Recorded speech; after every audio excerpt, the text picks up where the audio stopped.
He opened his bedroom door and froze. Strangers in dusty boots were tearing apart the one place that held his memories, his sanctuary. The smell of sawdust and sweat clung to the air while drills screamed against his walls, and he stood there robbed of dignity in his own home. His pulse pounded, his breath caught, and the betrayal hit like a blade in the chest. Who had sent them? Why were they here? Every detail screamed conspiracy, but the truth would be far darker than he imagined. Don't forget to subscribe and drop a simple number or your city in the comments. He stood in the doorway, his hand tightening on the frame, staring at the chaos inside what had once been his private refuge. The dresser drawers gaped open, clothes scattered across the floor like discarded memories. A picture of his late wife lay face down on the carpet, the glass cracked as if her eyes had been smashed shut to spare her from the insult of strangers trampling through their world. The bed he had chosen with her decades earlier was shoved aside, the nightstand scraped and scarred. Every sound, the hammer striking nails, the low murmur of workmen discussing measurements, drove deeper into his chest like nails sealing him into a coffin.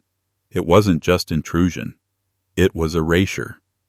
One of the workers, a tall man in a neon vest, glanced up briefly and then back to his task, treating him not as the owner, but as an obstacle. Another stepped around him with a roll of blueprints tucked under his arm, muttering something about deadlines. He wanted to shout, to demand answers, but his voice caught. For the first time in his life, the house didn't feel like his. It felt stolen while he was still standing in it. Memories surged uninvited. Long nights balancing mortgage payments, working overtime shifts to keep this roof steady. The scraped knuckles, the sore back, the pride of finally holding the deed free and clear. This room had been his retreat, where he read in silence, where he kept the watch his father had left him, where he sat with a glass of bourbon when the world outside turned cruel. Now it was just another project site stripped of history and dignity, as though none of it had ever mattered. His son's voice floated faintly down the hall, too light, too casual, as if nothing was wrong. He recognized that tone, the same one the boy used when smoothing over bad news.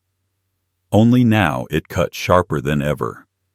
The thought twisted in his gut. His own blood had allowed this, maybe even orchestrated it. The realization made his jaw tighten until the muscles ached. Family should have been the last defense, not the first betrayers. The workers carried on, unconcerned with the man standing rigid in the doorway. He watched as they measured the walls with tape-penciled notes across sheets pointed to corners like architects claiming new territory. Every mark, every laugh between them echoed louder than the thrum of tools. He had become a ghost in his own home, forced to witness strangers dismantle what he had built piece by piece. He backed away slowly, his pulse heavy in his ears. The hallway felt colder, narrower, the walls closing in. He wanted to believe it was some mistake, a miscommunication, but the evidence screamed otherwise. His sanctuary had been invaded, his authority dismissed, and the truth was barreling toward him whether he was ready or not. He could sense it in the hollow silence beneath the noise of drills and hammers. Something darker was coming, and this was only the beginning.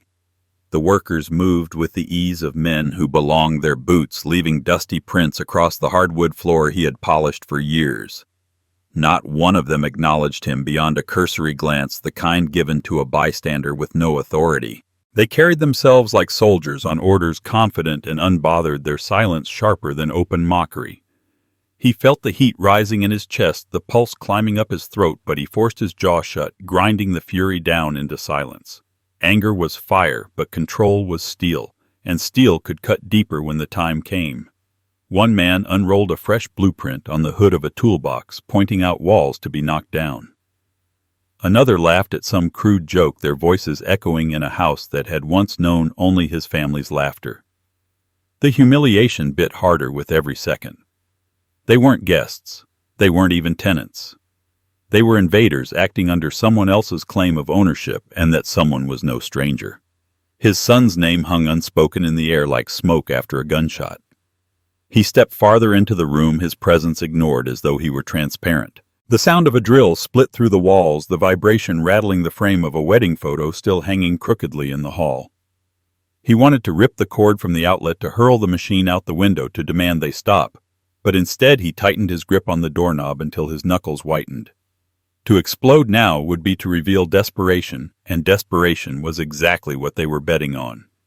He studied their faces, memorizing each detail, the scar on the foreman's cheek, the heavy gold ring on another man's finger, the tattoos curling out from under a sleeve. He absorbed everything like a detective at a crime scene. If his son had truly done this, he would need to know every player, every accomplice, every weak point. Rage could wait. Knowledge was power. Yet the insult clung to him like a second skin. This house, every board and beam, was his life's testimony, and here he was reduced to a spectator, a shadow dismissed by strangers. He imagined what the neighbors might think if they saw the proud father standing aside while his sanctuary was stripped bare under orders that weren't his.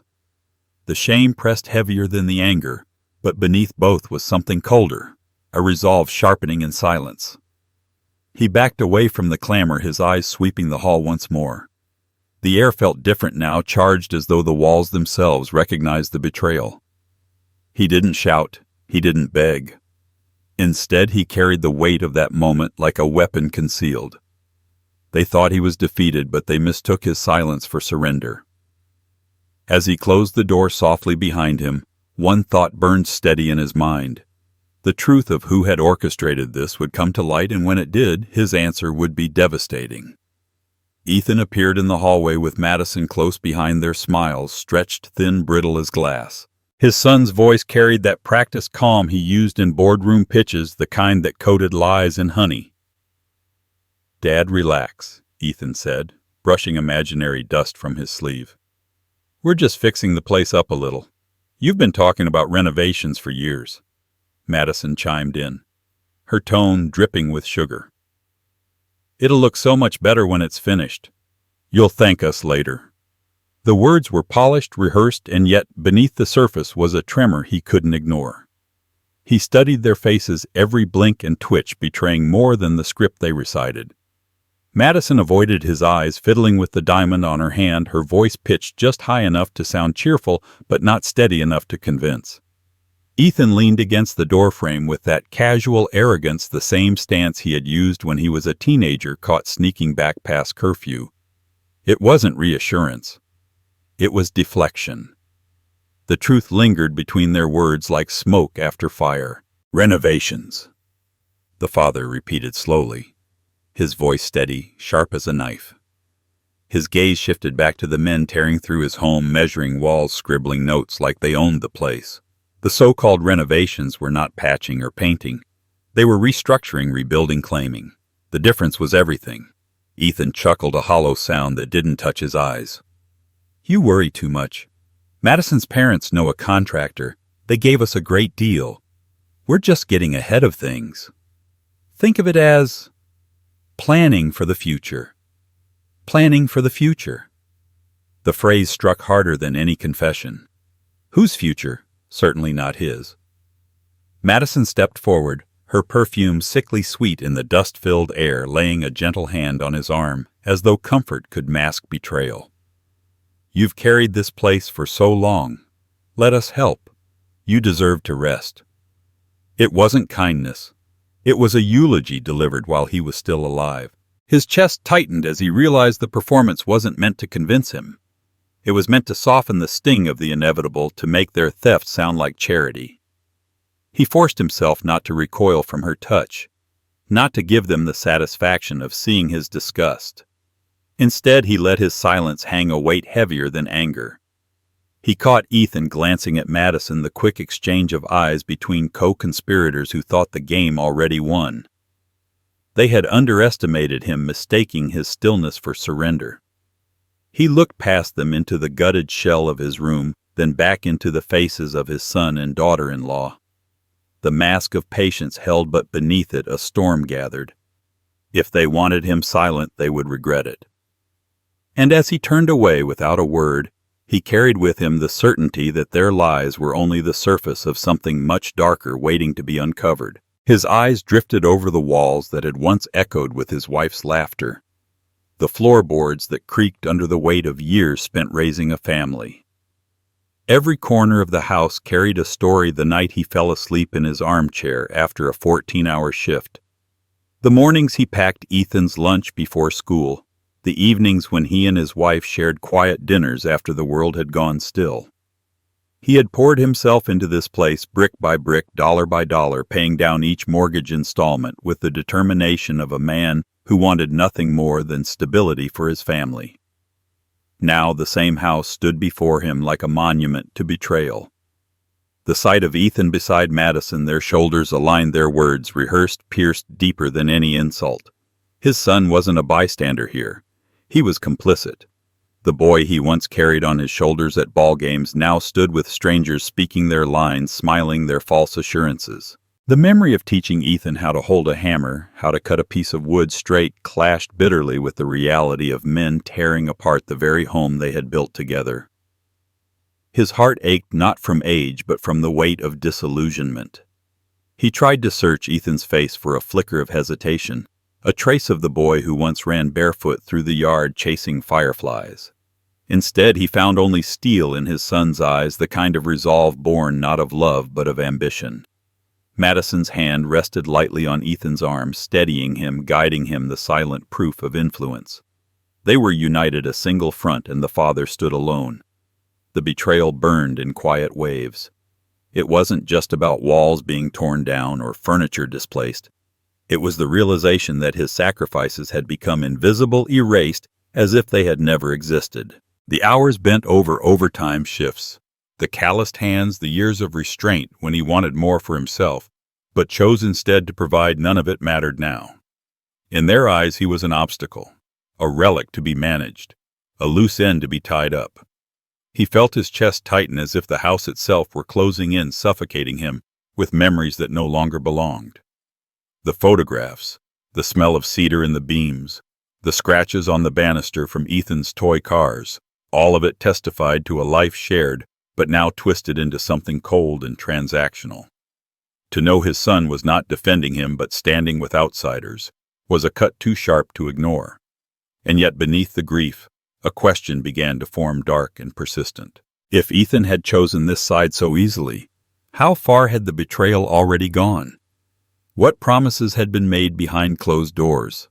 What papers signed? What plans drawn without his knowledge? The answers would come, and when they did, they would shatter far more than drywall and timber. They would expose the truth, and he would be ready. The night stretched endlessly, each hour marked not by the ticking of the clock, but by the weight pressing against his chest.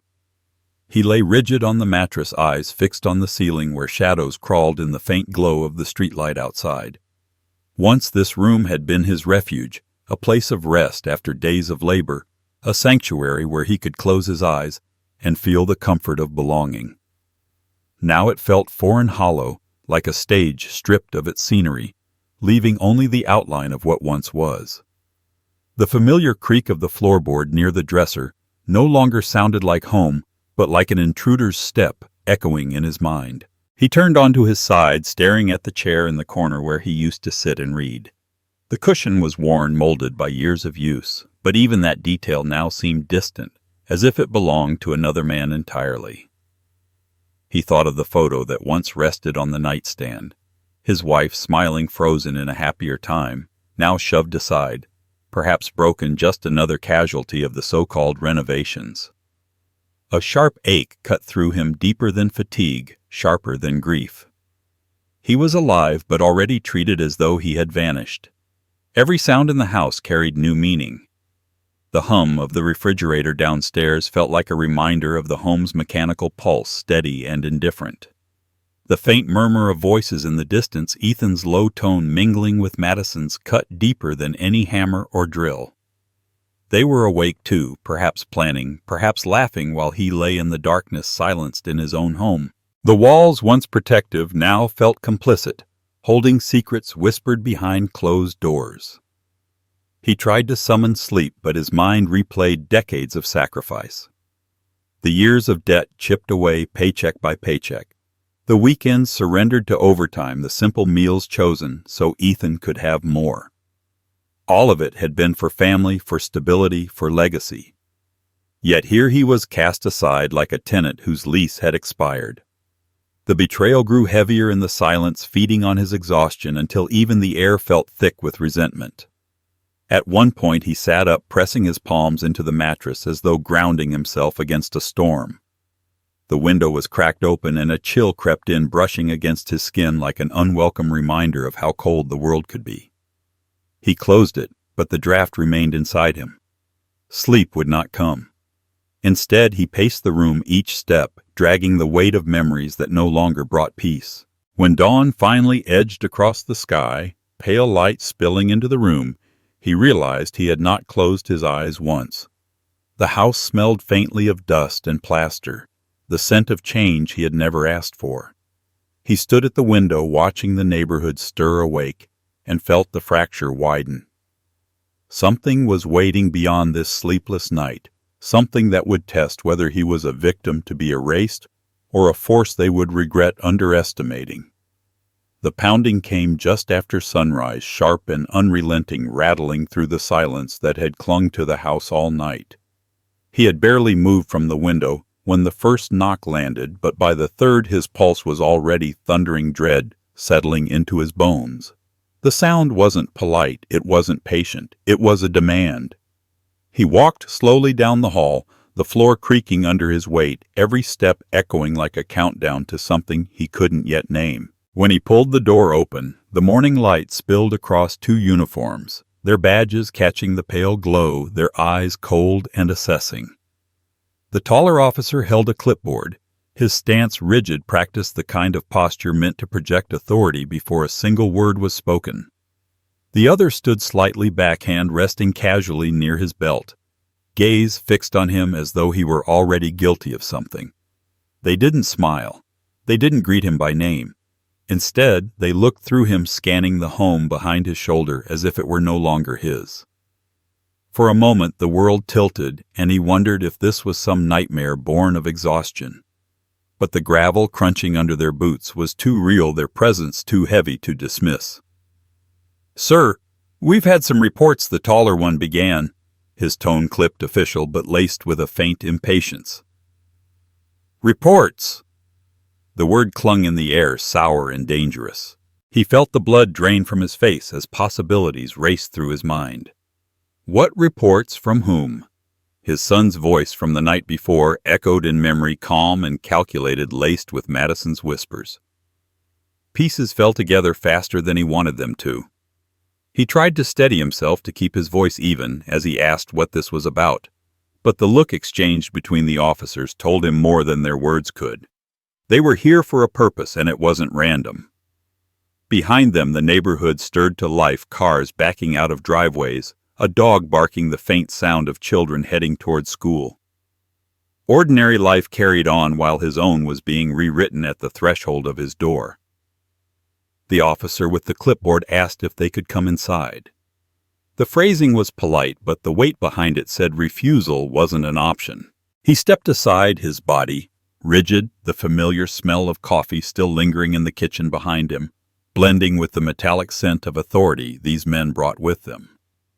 They crossed into his home as though it already belonged to someone else. He followed them, heart pounding, the humiliation raw and sharp. As they began to explain their presence, carefully chosen words wrapped in legal tones, he realized the betrayal of strangers was nothing compared to the betrayal of blood. If the police were here now, it meant his son had crossed a line far darker than lies or renovations. And the truth of how far Ethan had gone was about to be revealed. The words landed heavier than any blow. The officers didn't need to say his son's name aloud. It was written between their clipped phrases, hidden in the paperwork one of them carried, carved into the silence that followed every question. His son and daughter-in-law had called them. They had branded him as the problem, the obstacle, the intruder in the very house he had built with his own hands. His throat tightened, his vision blurred, but not from age. It was betrayal, pure and unfiltered, cutting deeper than time or hardship ever had. He watched their lips move, legal terms spilling out in a steady rhythm. But all he heard was the echo of Ethan's laughter, as a boy, the way his small hand once clutched his when crossing the street. That same hand had now signed a complaint, a petition, or worse papers, that twisted a father into a trespasser. Madison's smile from last night flashed like a blade, her sweetness now revealed as venom, her hand guiding Ethan into this treachery. The officers moved through his home with purpose, their boots striking the floors like the final punctuation of a sentence he never wanted to read. One paused near the mantel where family photographs still stood. The officer's eyes flicked to the smiling faces, then back to him, and for a fleeting second there was something human there, pity maybe. But pity was worse than scorn. Pity meant they had already decided he was finished. He steadied himself against the back of a chair. The leather cracked and worn from decades of use, from nights when he would collapse into it after overtime shifts. It had been his throne in quieter days. Now it was just another piece of furniture in a house being stripped of meaning. His pulse roared in his ears, each beat shouting the truth his son wanted him gone, erased, forgotten. The pain was sharper than the threat of losing walls and windows. Houses could be rebuilt, money could be earned again. But this was the death of something sacred. A bond that should have been unbreakable had been severed by greed and influence. The man who once taught his son how to ride a bike, who sat in the bleachers at every game, who worked double shifts so college tuition would be paid on time, now stood accused of being an intruder in his own life. He clenched his fists, forcing his breathing to steady his mind, pulling away from grief and toward clarity. This wasn't just loss, it was war. And if Ethan and Madison thought the police could deliver the final blow, they hadn't yet seen the resolve of a man who had built everything from nothing. The betrayal was complete, but so too was his awakening. What they had unleashed inside him would not fade. It would grow cold and deliberate until the day it consumed them. He stood in the wreckage of trust, surrounded by uniforms and strangers, yet somewhere deep within him a stubborn flame refused to die. The words of accusation still clung to the air, but beneath them he repeated the truth that no one could strip away. This house was his. Every brick, every shingle, every nail had been paid for with the sweat of his back and the grind of his years. The mortgage was long gone, buried in the past, along with the double shifts and the sacrifices he made. His son could twist the story. Madison could weave her lies, but the deed didn't lie. He was no squatter. He was the rightful owner, and no one could rewrite that fact. He straightened his spine, the humiliation still raw, but his resolve hardening like poured concrete. The officer spoke of procedures, of next steps, but he only half listened. Their presence was temporary. What mattered was the quiet knowledge he held inside the weapon they hadn't counted on. He wasn't powerless. He had prepared for storms before, and this was just another kind of storm. His gaze drifted across the living room, where the afternoon sun had begun to filter in, catching the dust in golden beams. For the first time in hours, he felt anchored not by anger, but by memory. He could still see his wife painting those very walls. The laughter of his son bouncing off them when he was a boy, the echo of family dinners that once filled the space with warmth. They thought they could erase him, but they had underestimated the one thing: no betrayal could destroy his claim, both legal and moral, to the life he had built. He pictured himself walking out the front door with nothing forced into the cold, like an unwanted stranger. The image stung, but it hardened into defiance. He would never give them that victory. He wasn't a man who had clawed his way through decades of labor just to be tossed aside in his old age. The scars on his hands, the lines etched into his face, they weren't marks of weakness.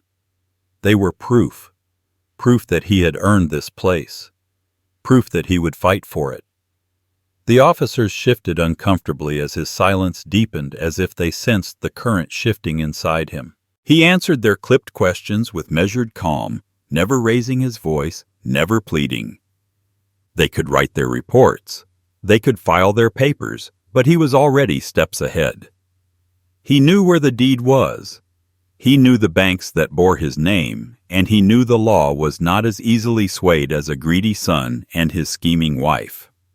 When the door finally closed behind them, he stood alone in the quiet, breathing steady for the first time since the nightmare began.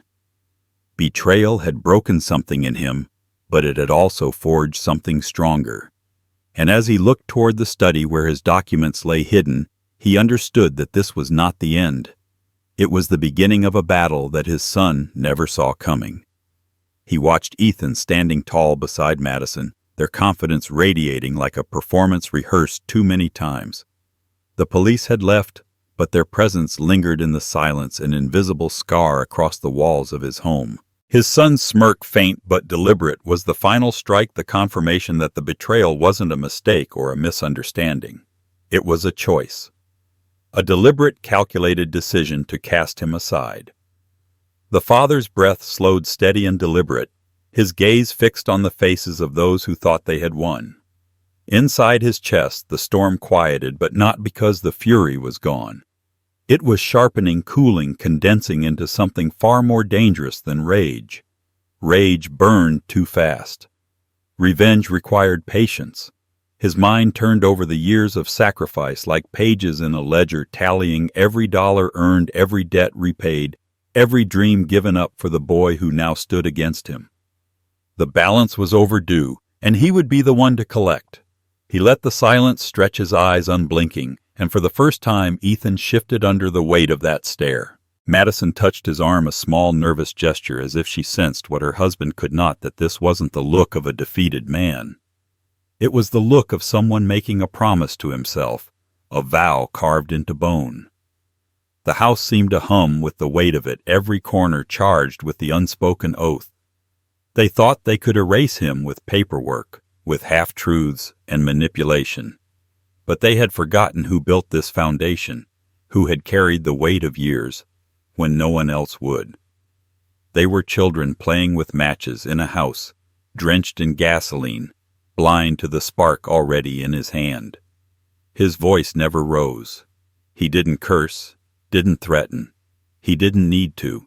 He simply stood taller, letting his silence speak what words never could.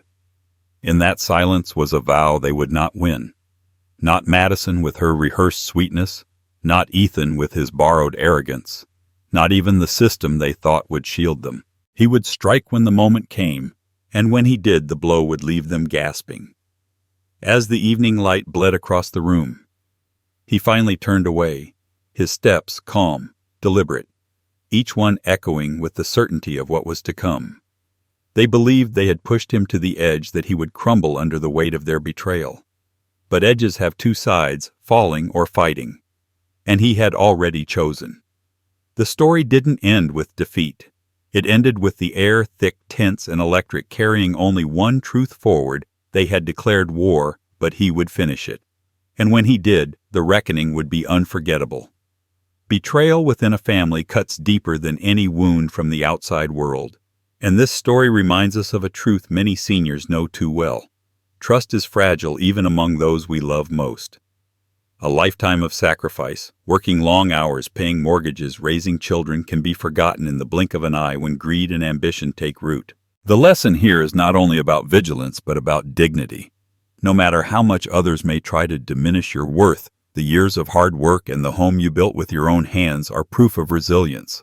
For older generations, it is a reminder to protect what you have earned, to keep control of your legacy, and to never let anyone make you feel disposable. But it is also a call to inner strength. Even when betrayed, you still hold power. The power of memory, of wisdom, and of resolve. Don't forget to subscribe and share in the comments. Where are you watching from?